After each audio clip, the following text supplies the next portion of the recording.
Hey guys, Mike here. So, oh boy, what a day in the market, at least for small caps and some other kind of stocks. And it was so good for them. I'm going to say, oh boy, one more time because it was that good. Okay. And if you're sitting in a triple leverage ETF or options or whatever you're in on those kind of stocks and this kind of index, you're feeling really happy. Okay. I know I sure was myself. Now, something we're going to cover here in the very beginning is something I'll almost guarantee most of you have no clue that's going on behind the scenes right now.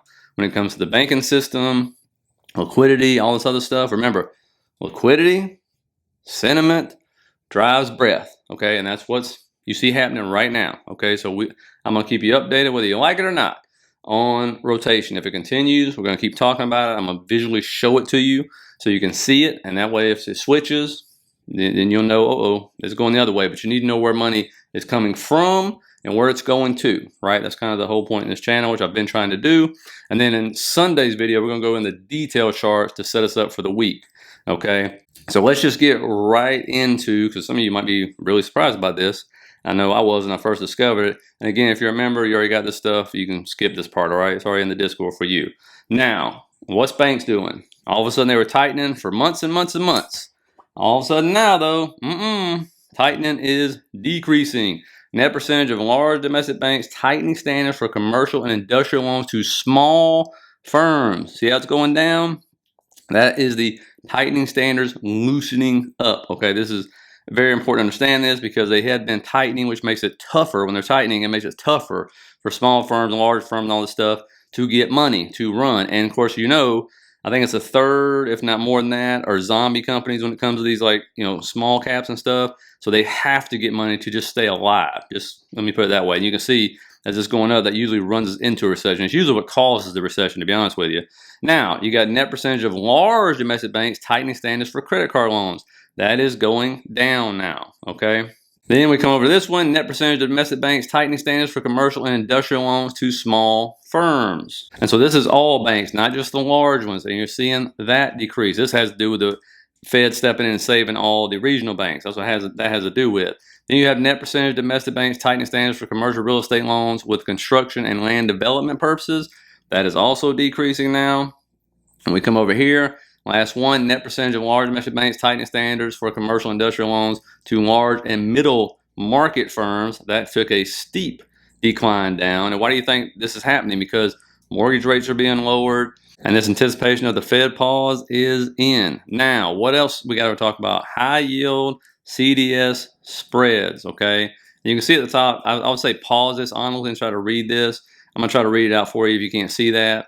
But that's the equal weight S&P 500. Let me go through it real quick and I'll look at the top. And you see at the bottom down here, credit spreads are well contained and will they continue to narrow, right? And you can see normally when they've been hitting this line, you've seen a pullback in the market. But if they keep dropping, which is what a lot of people expect, that is going to be good for equities as well. And it says at the top, despite the rise in economic concerns over recent months, credit spreads remain contained. So that is supportive of equities. As you can see below, there has been an inverse correlation between the high yield credit spreads and the equal weighted S&P. Over the past 2 years, credit spreads have moved to the low end of the range and we would like to see them break down even farther. This would be a positive message from the bond market regarding underlying credit conditions and raise the odds of an additional upside for the average stock, which of course will also show you HYG, right, which is high yield a bond ETF, and they're still buying into this rally, okay? And then what else is happening? This came out today. Bears have literally just evaporated, right? What direction do AAI members feel the stock market will be in the next 6 months? 49% now are bullish. Only 19% bearish. It keeps going up. And when you think it's going to dip, it just keeps going up right now. If you don't like that chart, here's another chart so you can see it. And guys, before we continue, if you're getting anything out of this, please hit that thumbs up down there. I really appreciate it. And if you like the material here and the videos, think about subscribing.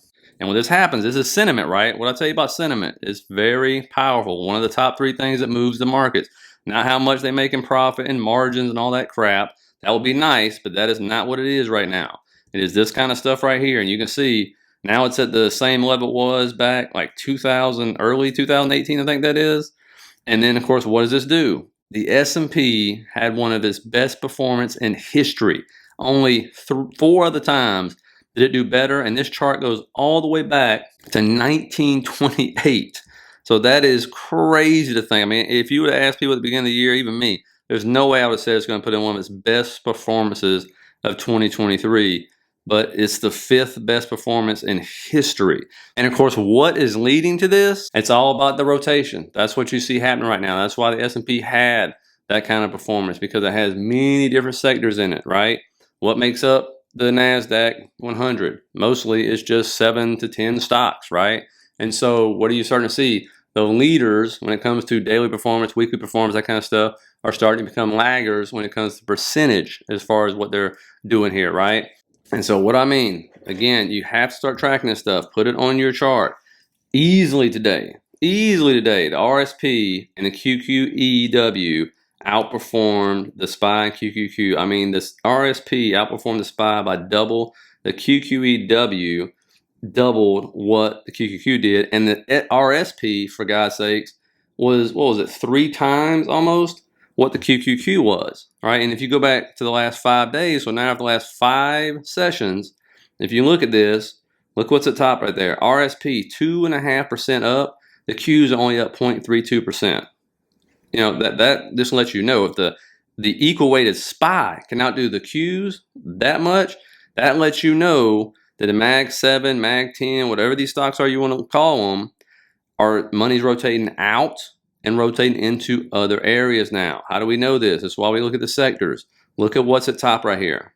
Okay, again, there's real estate. Well, why? Mortgage rates continue to drop. All right, what else do you see? PSCT, that is the small cap technology companies. These are the kind of companies that you're talking about, zombie companies needing a lot of debt, right? Don't mean that their fundamentals look good at all. But where's the bottom? Once again, how many times have I showed you this? What's the bottom? This is the Mag 7. Okay, I like to do the Mag like 9 or 10 because I like to include Netflix, AMD, stuff like that. But when you just look, all these other sectors, all week long, the last 2 weeks, have been getting a whole lot of love. Money is flowing in. I was coming in off the sidelines. It's not mean money's not going into the Mag 7 and 10. It's just not at the rate it was, right? What else is happening? The Dow Jones, look at this. New 52-week high. I mean, just rocketing. Just rocketing like these are tech stocks or something, right? And so there's all-time highs right there. I think it's like 2.3% away from all-time highs. I mean, that's, what a recovery, right? What a recovery. Because why? Transportations are absolutely rocketing. Remember, they were getting crushed. That was a bad signal for the economy. Nope, they're up. And look, here's your Mag. What is this? 2, 4, 6, like 10 stocks. I include AMD, Netflix, and another in here. But you can see these were the most popular stocks holding up the market, right? And almost every one of them are red today, and the ones that are green are barely green. And so, and again, I said if NVIDIA goes, starts showing weakness, it's going to bring the semiconductor down. The surprising thing about it is it was bringing AI stocks down. Now the AI stocks are starting to reverse course and head up without it. So that's actually a very important thing that's happening right now. Then what's up? Look at all the high beta stuff. All the stuff is much smaller than those stocks when it comes to market cap. I mean, just skyrocketing. Unity skyrocketing. Datadog's been on a tear. You look at these right here. Palantir is actually making it back up. And then you get into the Chinese stocks. Woo, boy. I mean, just a hot mess. And they're doing a whole bunch of liquidity over there. They're doing everything. They even banned negative research from being published, right? Which is crazy. And then you look at, even though Tesla was a mess today for the beginning, it actually did. It was somewhat green, somewhat red, but the other companies actually were green. And then your fintech's just going crazy right now, right? You're buy now, pay later and stuff. Now it's off the Black Friday and the Cyber Mondays. And then your semis are being dragged down by NVIDIA at this point in time. And then Netflix is still kind of playing out that double top we had talked about. Now, IWM, right, had this inverse head and shoulders. And what did we talk about? We said if it can get through the 200, because it's in a volume gap, it is going to rocket to 185. Where did it go? Almost to 185 exactly. We got up to this RTH gap right there. It did not feel that today. I think 3% was about enough for it. I mean, that was extreme, right? But it just rocketed. Once it got to that 200 and 100, that was like a slingshot effect going into a volume gap, okay? And I'll talk about this more on Saturday for people who had questions about this.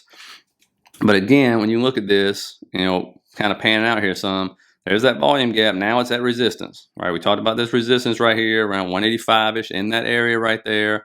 It is above the moving averages now. what would be helpful is if we're to come back down and bounce off those moving averages and turn them into support before it starts heading back up for sure. But, it's 185. Should it be easy to get through? Absolutely not. That should be decent resistance for us right there. And of course, why is it rocketing up? Look at regional banks. This is the 3X leverage ETF right here. This thing has just been on a complete rocket ship. 27% 6 days, like was it 50% or something? Yeah, in 23 days or some crazy mess. About running that 200 moving average. As regional banks, either take a breather or come down. So IWM most likely, because it has a lot of regional banks and small tech companies and zombie companies on it. Now, looking at the bigger picture, this is the weekly chart, right? It would be nice if that double top played out, but even if it just got back to that neckline area right there, right?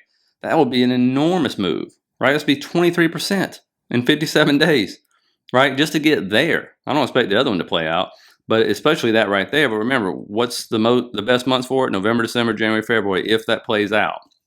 Now, what else are we seeing with IWM? We talked about this many times over. IWM versus the SPY. You can see it popping up. It's moving up. And it's not that the SPY is not moving up. It's just IWM is outperforming it right now.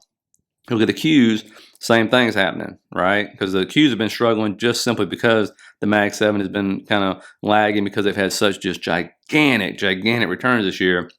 But when you pan out, you see what I'm talking about? How it's a blip on the radar that will move down there to the right. And we've seen it before, right? And again, just because if this is going back down, it doesn't mean IWM isn't going up either, right? That's what you want to see. If you're holding IWM, you're hoping, really betting hard on small caps right now. And you can see, those big moves up, that was a nice move up. But this one over here, right, it was choppy. It was rough, right? That's when the Qs were really roaring. The Mag 7 was going up and down. And, so just keep that in mind. Just because it's going down doesn't mean the IWM isn't actually going up. It just means the Qs are outperforming at that time. And so, again, this could be one of those issues where, a lot of money's coming off the sidelines. You're going to have your window dressing still put in there. So people will be definitely buying NVIDIA and Tesla and all that stuff because they want to put it, and tell you guys, look, we made you more money. We're in Tesla now. We're in NVIDIA. They don't tell you when they got in, right? You're not going to know that. Okay, and because they're trying to prepare for this rally you're in to make their portfolio look even better to sell it to you and market it to you, right? And then, of course, there's the FOMO and all that good stuff. So, you would think at some point in time it's normal to have some softness at some point in time. I can't remember the way. I'll go back and look and see if I can find in the history in the last 20 years if we've ever just rocketed up all the way through December without having the chop fest. I don't remember one, but I'll go back and look, see if I can find one. If you happen to know off the top of your head, feel free to put in the comments and stuff. And so, Sunday we'll definitely go more in detail to the charts and everything to get us set up for the week. It worked out pretty well this week. That was a nice one. And then tomorrow we'll go into all your questions. So if you have any questions, feel free to put them down in the comments and stuff like that. We'll try to get those answered. I'm actually going to really enjoy tomorrow's video because somebody asked me a question I've been wanting to answer for a while. Actually, 2 questions. So we'll definitely get into that. So hope you guys have a great night. Please hit that like and subscribe button. Thank you guys for watching and stuff. Thank all you guys who sign up for the membership and stuff. I enjoy talking to you. And I will see you tomorrow.